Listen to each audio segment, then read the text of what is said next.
Hi friends, आप सबका स्वागत है मेरे यूट्यूब चैनल के ऊपर। आज के इस वीडियो में हम लोग देखने वाले फ्यूचर हेजिंग के बारे में। मैक्सिमम लोगों को फ्यूचर हेजिंग भी होता है ऐसा पार्ट भी पता नहीं। आई डोंट नो क्यों सिर्फ लोग नेकेड पोजीशन लेते। हेजिंग का मतलब पहले क्या होता है शॉर्ट में समझ लेते। हेजिंग मतलब लाइक इंश्योरेंस बोलेंगे हम लोग। फॉर एग्जाम्पल, आपने कोई कार परचेस कर ली और कार परचेस करने के बाद आप उसको इंश्योरेंस पे करते हो। मतलब क्या है? मतलब लाइक आपके कार को कुछ डैमेज होता है तो आपको बड़ा नुकसान होने के चांसेस है या बड़ा लॉस होने के चांसेस है। तो छोटा सा इंश्योरेंस आप पे करके रखते तो वो पूरा इंश्योरेंस कंपनी की तरफ से हम लोग क्लेम ले लेते और उसमें हमारा काम हो जाता है। बट ऐसा कुछ होता ही नहीं, हमारे कार को कुछ डैमेज ही होता नहीं। तो हमारा कुछ डैमेज ना होने की वजह से क्या होता है कि हमारे इवन वो पैसे वेस्ट जाते हैं। सेम एज इट इज हम लोग फ्यूचर हेजिंग या ऑप्शन हेजिंग में सेम चीजें करते हैं। तो लाइक मार्केट मेरे अगेंस्ट जाता है, मेरा व्यू फेल होता है। अभी यहाँ पे मेरा व्यू बुलिश था और मेरा व्यू फेल होता है तो मुझे बड़ा नुकसान नहीं होना चाहिए, बड़ा लॉस नहीं होना चाहिए, इसलिए मैंने फ्यूचर हेज किया था। तो उसी को हम लोग फ्यूचर हेज करना बोलते हैं। सिंपल लैंग्वेज में इंश्योरेंस पे करके रखना। अभी नेकेड पोजीशन मतलब क्या?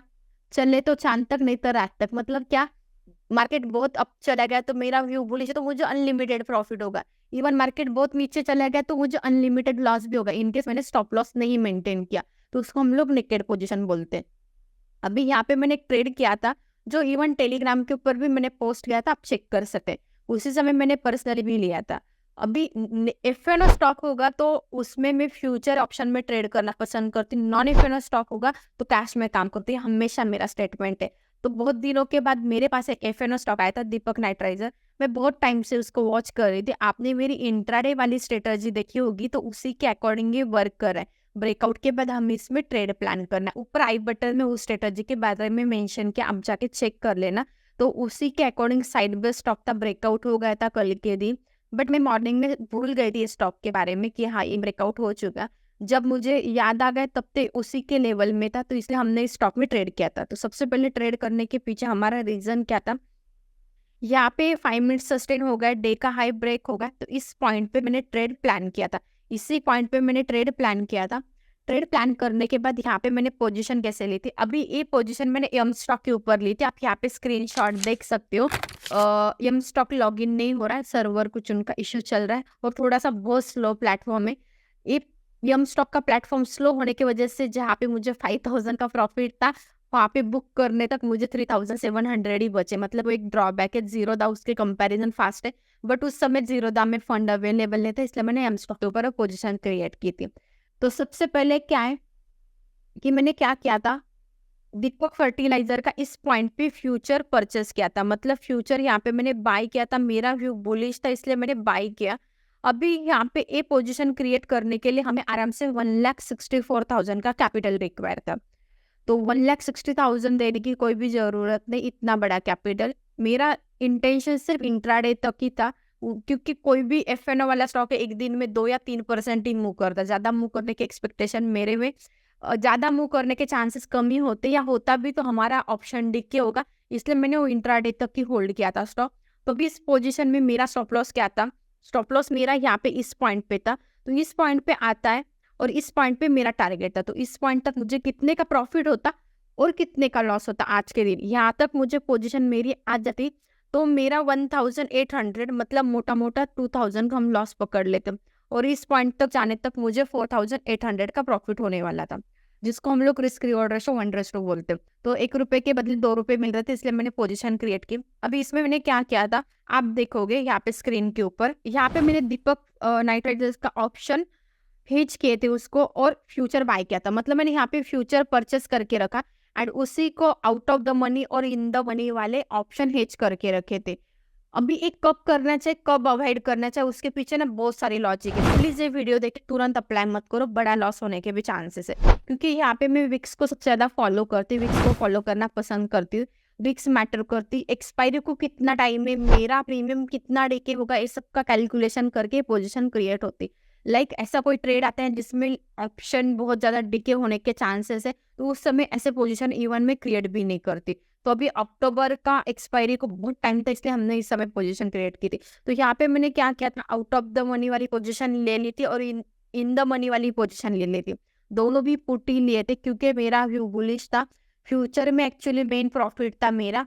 मेरे अगेंस्ट मार्केट जाता है तो मुझे बचाने वाले यहाँ पे पुट थे, मतलब जो 1800 का लॉस करके देने वाले पोजीशन थे वो मेरे पुट थे। इसका एक ग्राफ निकलता है जिसको हम पे आउट ग्राफ बोलते हैं। तो ये ग्राफ ऐसा निकलता है, मतलब क्या, इस साइड में कितना भी स्टॉक गिरेगा तो मैं प्लस में रहूंगी, ऊपर भी कितना भी बढ़ता है तो मैं प्लस में रहूंगी।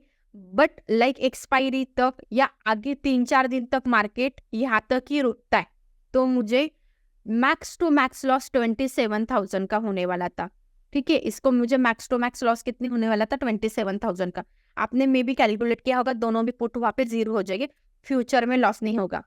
बट सेम डे में 1800 का लॉस क्यों होने वाला था, क्योंकि आज के दिन मार्केट कुछ भी मूव नहीं करता और उसी जगह पे रुकता, तो उसमें से आज के दिन की थीटा की जितनी वैल्यू थी वो मेरी माइनस होने वाली थी। अभी एक दिन की थीटा की वैल्यू कितनी, उसके अकॉर्डिंग वो मैंने कैलकुलेशन किया था, जिसको हम लोग ग्रीक कैलकुलेशन करना बोलते हैं। तो आपको ये चीज सीखना है तो आप मेरा एडवांस प्लस का बैच ज्वाइन कर सकते हैं। उसमें हम लोग पूरा in detail future hedging, option hedging, Greek के बारे में सब कुछ एक्सप्लेन करते। तो वहाँ पे ये चीजें मैंने, और अभी मैंने बहुत सारे कंटेंट ऐड करने की सोच रही हूँ, तो आप उस बैच में एडमिशन ले सकते हो। हाफ नॉलेज हमेशा डेंजर होता है। तो मतलब आज के दिन ग्रीक कैलकुलेशन का पार्ट कितना था, मैक्स टू मैक्स 2000 तक, मतलब डीके होता है तो 2000 का मुझे लॉस होने वाला था।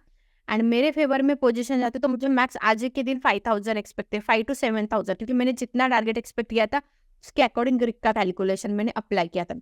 बट ड्रॉबैक क्या होगा, यम स्टॉक का प्लेटफॉर्म थोड़ा स्लो चलता है। मेरी फ्यूचर की पोजीशन, दोनों भी ऑप्शन सेल होने को थोड़ा सा टाइम लगा, बट वो निकलने के बाद फ्यूचर जल्दी सेल ही नहीं हुआ। तो फ्यूचर जहाँ पे मुझे सेल 28 को करना था या 30 को करना था, फाइनली वो मैंने 24, मतलब वहाँ पे मेरा क्या होगा, आराम से 1800 का प्रॉफिट कम होगा, जिसके वजह से हमें 3700 का प्रॉफिट बुक करना पड़ा। मतलब प्लेटफॉर्म की गलती नहीं बोलूंगी मैं, क्योंकि होता है ऐसा, मतलब जब भी हम ऑप्शन में ट्रेड करते, स्पेशली स्टॉक में करते, तो वॉल्यूम बहुत ज्यादा मैटर करता है, और स्टॉक में वॉल्यूम थोड़ा उस समय कम था।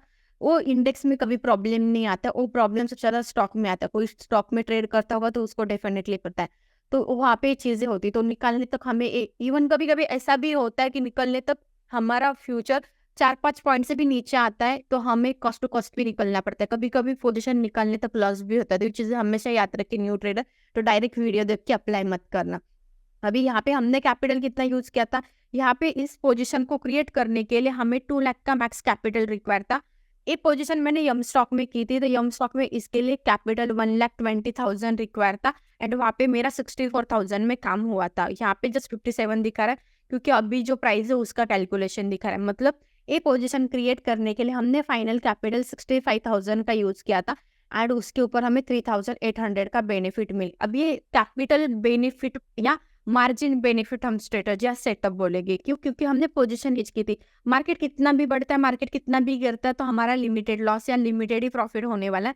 बट इस केस में मेरा प्रॉफिट अनलिमिटेड था, प्रॉफिट लिमिटेड था। कब, लाइक मैंने अक्टूबर एक्सपायरी तक पूरी पोजीशन होल्ड की होती, तो इसमें दोनों भी ऑप्शन लाइक 0 होते, तो मेरा 27,000 का मैक्स लॉस था।